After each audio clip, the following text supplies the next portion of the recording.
Hello, everybody. This is Benny Hills, and I have an announcement and then a little bit of an unusual video today. So, first of all, unfortunately, Dakota is no longer going to be editing for me.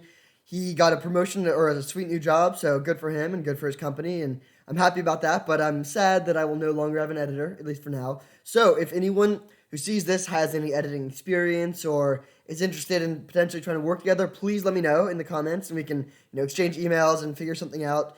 I'm more than happy to pay, and we can also like potentially play through some leagues together, and it'd be a good time. So definitely let me know if you're interested in that.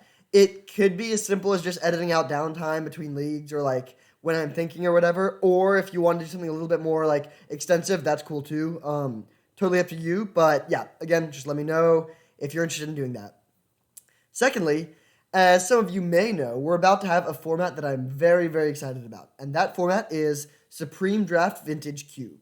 So, first of all, Supreme Draft is where instead of a normal draft pod where you're one of 8 people and everyone else is taking cards and you have to think about what's going to wheel and whatnot, every single pack is fresh and you pick 2 cards from each pack. So, potentially you could just open up like Time Walk Ancestral Recall in a pack and take them both. And that could happen in your 12th pick. So, it takes a format that's already ridiculously powerful and broken and makes it just that much better. And I could not be more excited. I think it's going to be awesome. I've never played this format before, but I'm super excited about it. And it starts on Wednesday of next week, so I'll hopefully have a video on Thursday. Also, if you want to edit, that would be an ideal time to start if you can.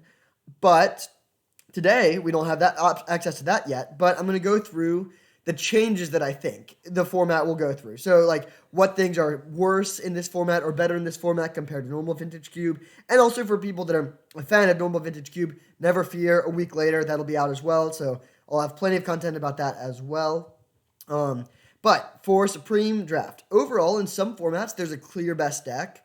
You don't need to worry about what's open. So, like, for example, in Modern Horizons, in Supreme Draft, Blue Green Snow is pretty much just the best deck. Like, you didn't have to do that every league, but you sort of wanted to.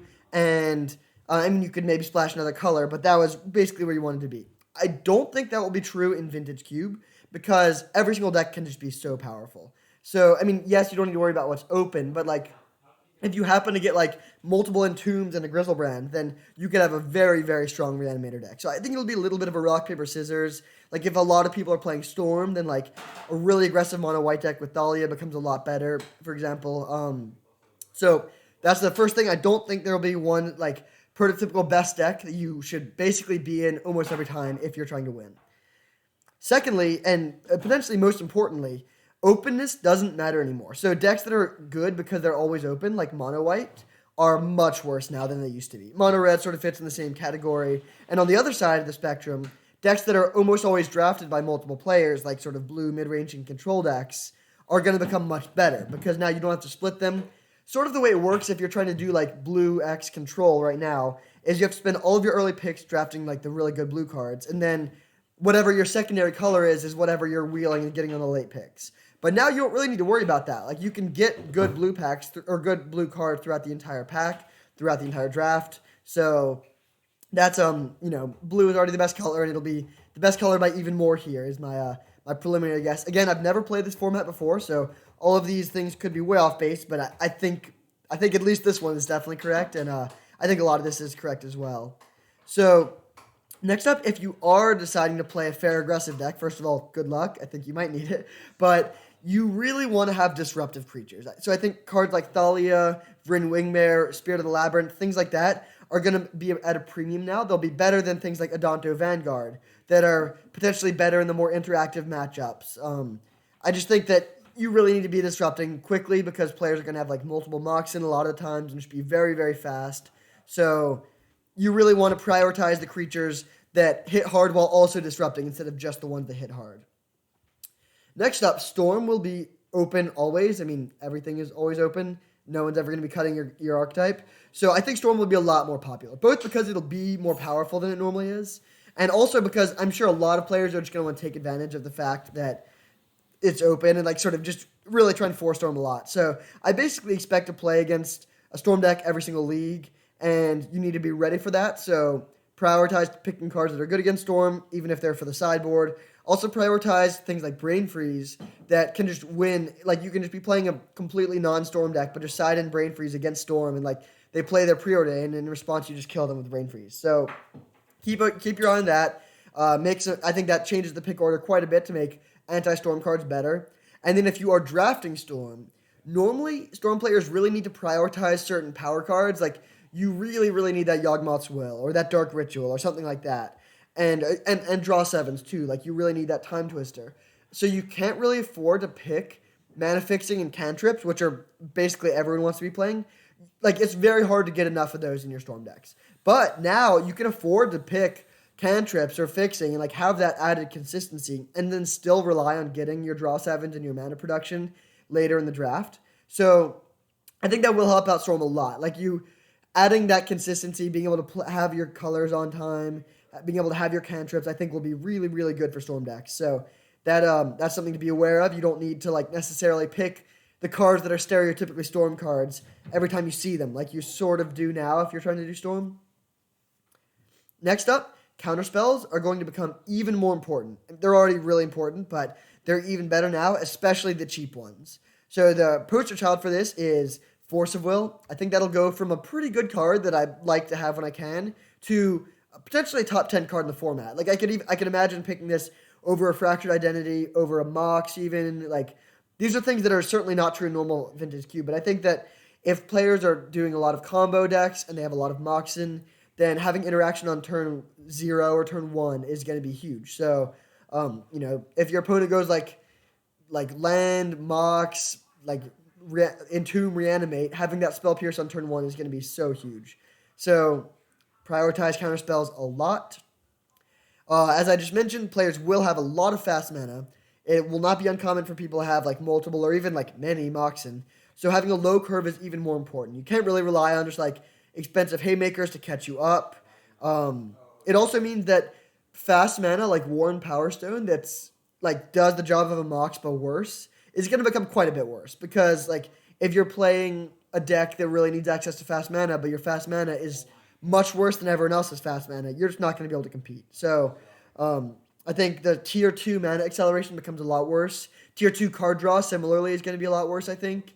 Something like when you it's not uncommon to have Ancestral in your deck, having something like Harmonize is a lot worse. Next up, creature interaction was already pretty medium, but I think it'll become much worse now. So usually in Blue-Eye Control, I like to main deck at least one Wrath and maybe even two. But in this format, I don't think that'll be true. I think there will be a lot of sort of linear combo decks and decks that really want cheap interaction with spells, and so creatures are just going to be a little bit less of a factor, and therefore creature removal will also be less of a factor. Due to this, fragile creatures that are really good if they survive, like Raphelos and Dark Confidant, I think will actually become significantly better. Like, especially if you have Moxen, just dropping a turn 1 Bob against an opponent that is not playing any creature removal can really swing the game. So, I mean, granted, it could also not swing the game if they're killing you on turn 2, but I think that like there is a certain class of creatures that are good because they're hard to interact with, like Geist of St. Traft, and that is going to become worse here. And then the subset of creatures that are really, really powerful but easy to interact with, I think will become better because people just won't be playing that interaction, at least in game 1. So those are a couple sort of high-level points, like things that I think will change. Now I'm going to go through a couple specific cards that I think get a lot better or a lot worse. So we'll start with the 3 most improved cards from third most to first most. And in third place is blue fetch lands. And I know that's not really one card, but it's sort of, you get the point. Blue mana fixing, I think, will be so, so good. Again, this is already a really important thing. You already picked these highly, but they're even better now because it's very, very likely you'll be able to get a Time Walker and Ancestral in a lot of drafts, or, a Mana Drain or Time Twister or some sort of very, very powerful blue card. And that means that even more than normal, you'll want to be able to splash blue. So I think that even if you have no blue cards at the moment, you're playing like mono red aggro or whatever, picking up that Volcanic Island is going to be really important because it's a very high chance you'll get a late Ancestral, and that's a great card to splash in a mono red deck. So I think those go from very, very good to even better in this format. Next up is Thalia, Guardian of Thraben. Like I said, I think Storm will be very common. I think Moxen will be very common. And I think just any card that can slow down the sort of broken draws from broken decks will be at a premium. And Thalia, I mean, yeah, just a great card already, but I think it's probably already the best white card. There's an argument for Stoneforge. There's an argument for Mother of Runes. There's an argument for Swords to Plowshares. But I think in this format, it's not close. Thalia is just the best white card and a really good first pick. If you can open on like Thalia Stoneforge, that is like a great start. And then finally, I talked about this earlier, so it might not be a surprise, but I think the single most improved card is Force of Will, to a slightly lesser extent Force of Negation. Up in the same tier are like Daze and Spell Pierce, but counterspells that require none or very little mana, especially counterspells that you can do when you're like on turn 1 when you're on the draw, just become way, way better. So again, Force of Will, a good card already, but in normal Vintage Cube, I would probably take Counterspell over Force of Will usually, and now it's not close. Force of Will is significantly better. Also, it's a little bit easier to offset the card disadvantage if you are playing stuff like Ancestral Recall. So the one downside is less important, and the upside of being fast and dealing with stuff on turn 1 or 2 is more important. So from both sides, Force of Will is improving here. On to the 3 cards that are most weakened by this format change. First of all, it pains me to say this because this card is near and dear to my heart, but Fractured Identity.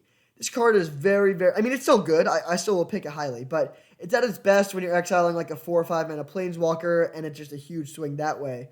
But I think this format will be a little bit less about playing to the board, a little bit less about these sort of haymakers, and more about like draw 7s and combos. And Fractured Identity just doesn't really do that much there. You know, as good as it is a 5 mana sorcery that interacts with the board, not the stack.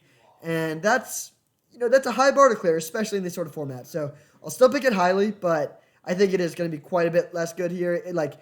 I would take it over Mox Emerald Pack 1 Pick 1 usually in normal Vintage Cube, and I think a Mox is better here, and even Force of Will would be better here. Next up, another card that I mentioned earlier. I do think slower card draw and card advantage like Harmonize becomes worse here. It's not really about that. That sort of card is very, very good when you're trading off 1 for 1, and you need like that extra card in hand. But this format will be more about leveraging mana and leveraging tempo, I think, than leveraging card advantage. So cards that exchange tempo for card advantage become a lot less impressive. And then finally, the card that is most unimproved is Worn Power Stone. It's just like, when so many players are going to have Soul Ring in their deck, having a way, way worse Soul Ring becomes much worse. And it's not like it's never going to be playable. If you have like a big mana artifact deck with a lot of Moxen and Mishra's Workshop, then it still could be a good card in your deck. But in current Vintage Cube or normal Vintage Cube, Worn Power Stone is an absolutely stellar card that you're very, very happy to play in most decks, and I think that'll be a lot less true in this. Both the things that you ramp into with Worn Power Stone are a little bit less powerful, and then when you are trying to ramp into those things, there's just better options now. So I think that's a card that goes down quite a bit in my pick order. If it's like a Worn Power Stone versus a Thalia Guardian of Thraben, Pack 1, Pick 1, that's sort of close in a normal Vintage Cube draft. And here it's not at all. Thalia is just significantly, significantly better. So there you have it. Remember, if you want to edit, please let me know. I really, really would like to find someone that's willing to do that. If I can't find someone, I'll still make content, but I'll be much less happy about it. So please let me know if you're interested in doing that. And I hope you enjoyed this video. I hope you're as excited for Supreme Drafts as I am. Supreme Vintage Cube. If you've played this format and I'm totally off base on anything, please let me know. I would love to hear that and sort of have that knowledge going into next week. And I hope you're excited. Wednesday could not come soon enough. I think that'll be an awesome day. Can't wait for this format. It's going to be a whole lot of fun. Thank you for watching, and I'll see you next time.